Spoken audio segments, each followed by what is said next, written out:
నా పేరు రాపా కరంబరాజు. పూలపల్లిలో 30 years నుంచి పరిచయం చేస్తున్నాము.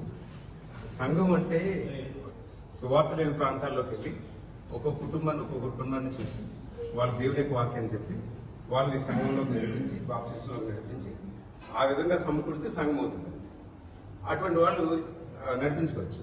కానీ ప్రస్తుతానికి జరుగుతున్నటువంటి ఈ యొక్క మంత్రగాళ్ళు లేకపోతే అబద్ధ బోధలు ఇది ఒక జాతరలాగా వారం వచ్చేయటం, పొద్దున్న సాయంత్రం వరకు అలాగే ఏదోటి చేయటం, వీళ్ళందరి దగ్గర మొగ్గపెట్టి డబ్బులు తీసుకోవటం, వెళ్ళిపోవటం, మళ్ళీ వారం రోజులు రావటం. వీళ్ళందరూ ఎక్కడి నుంచి వస్తున్నారు?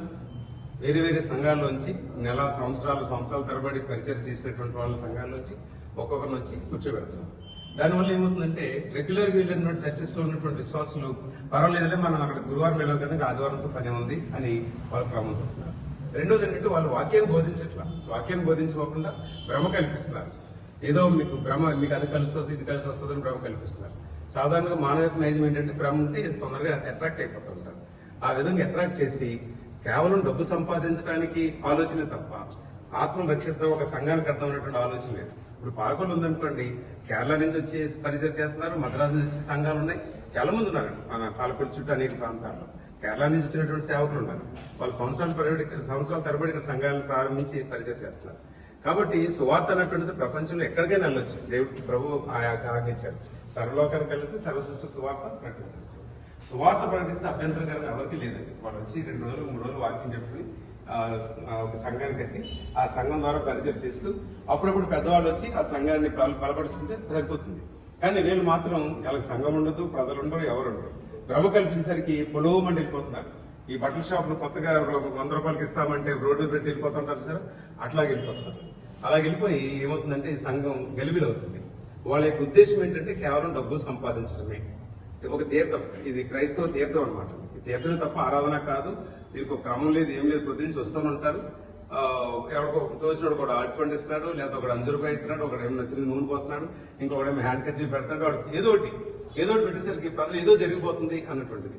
ఎందుకంటే మన భారతదేశ ప్రజలకి విశ్వాసం, దేవుడి అంటే భయం ఎక్కువ. ఆ భయంతో దేని చెప్పినా సరే తొందరగా నమ్మేస్తారు. ఈజీగా నమ్మటానికి ఇది ఒక మార్గం అనమాట. కాబట్టి దాన్ని మేము పాలకుల్లో ఉన్నటువంటి నర్సపూర్ డివిజన్ ఉన్నటువంటి సేవకులందరూ ఖండిస్తున్నాం తప్ప, అంతేగాని ఎక్కడి నుంచి వచ్చారు ఇక్కడ చేయడానికి వీల్లేదని, లేదనుకుంటే వాళ్ళు సేవ చేస్తే అడ్డు చెప్పడానికి కనుక వాళ్ళు కూడా రమ్మనండి, ఇక్కడికి వచ్చి ఒక సంఘాన్ని ప్రారంభించమనండి. ఆ సంఘం ద్వారా ప్రజల్ని విశ్వాసం కూడగట్టుకోమనండి. కూడగట్టుకున్న తర్వాత వాళ్ళ ద్వారా చక్కని పరిచయం చేసుకోమండి. అప్పుడు మేము కూడా వాళ్ళతో కలుస్తాం, వాళ్ళు కూడా మాతో కలవచ్చు. దానివల్ల మాకు ఏ అభ్యంతరం ఏమి కూడా లేదు. కానీ సంఘం అంటే తెలియకుండా, బైబిల్ అంటే తెలియకుండా, కనీసం ఆనవాళ్ళు ఏమంటారు వాళ్ళు కూడా తెలియనటువంటి వాళ్ళు కూడా ఏదో చిన్న కథ పట్టుకుని వచ్చేసి ఇక్కడ జనాల్ని మభ్యపెట్టేసి మోసం చేస్తారు. ఇది ఒక మోసం అనమాట. నిజమైనటువంటి విశ్వాసులు ఈ మోసాన్ని తొందరగా పడిపోయి మొత్తానికి కొట్టుకుపోతున్నారు. అది మా బాధ. అందుకని క్రైస్తవ ప్రమాణానికి పరిపూర్ణమైనటువంటి బేసిక్ బైబిల్, అపోస్తుల బోధ. నేటి క్రైస్తవ సమాజానికి అపోస్తుల బోధ, అపోస్తుల బోధకు వ్యతిరేకమైనటువంటి బోధను, దుర్బోధను ఇస్సాకు గారు కానీ, అమ్మతేజ గారు కానీ, అంజోల్ కొట్టయ్య కానీ చేస్తున్నారు.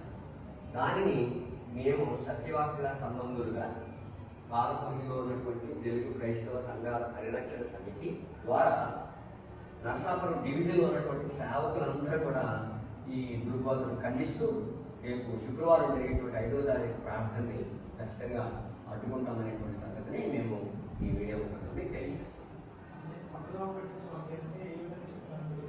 అంటే అభిషేక తైలాలు, వాగ్దానాలు, స్వస్థత ప్రార్థనలు, ఇదే కాన్సెప్ట్. అసలు ఒక పాపి రక్షించబడాలంటే సత్యవాక్యం చెప్పాలి. ఒక పాపి రక్షించబడాలంటే వాక్యం వినాలి, విశ్వసించాలి, మారు మనసు పొందాలి, ఒప్పుకోవాలి, బాప్తిసం.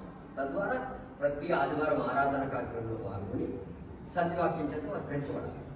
ఇప్పుడు ఎప్పుడైతే ఈ శుక్రవారం ఇక్కడ, మంగళవారం అక్కడ, బుధవారం అక్కడ, ఇంకో రోజు అక్కడ, ఇంకో రోజు అక్కడ, ఇంకో రోజు ఇలా పెట్టి సంఘ క్రమాన్ని ఖచ్చితంగా పాడు చేస్తారు.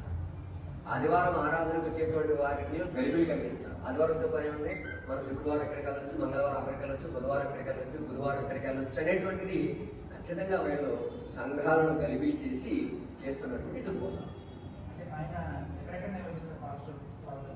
9 చోట్ల ఆయన నిర్వహిస్తున్నారు. పాలకొంతో కలుపుతుంది, సొంతూరు, పునగుప్తంలో, రావులపాలెంలో, రాజమండ్రిలో, కాకినాడలో, సికింద్రాబాద్లో, తాడేపల్లిగూడెంలో, ఇలాగ 9 చోట్ల ఎవరైతే ఏదైతే 9 చోట్ల ఆయన పూర్తిగా నిర్వహిస్తారు.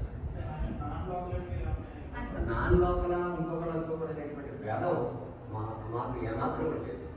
ఏ దేశం నుంచి, ఏ గ్రామం నుంచి, ఏ ప్రాంతం నుంచి అయినా ఎవరైనా వచ్చి వాక్యం చెప్పచ్చు. అపోస్తుల బోధకుడి గురించి సత్యవాక్యం చెప్పచ్చు. మేము దాన్ని ఎప్పుడు వ్యతిరేకించలేదు. అమ్మతీజాన్ని కూడా మేము వ్యతిరేకించడానికి కారణం ఏంటి?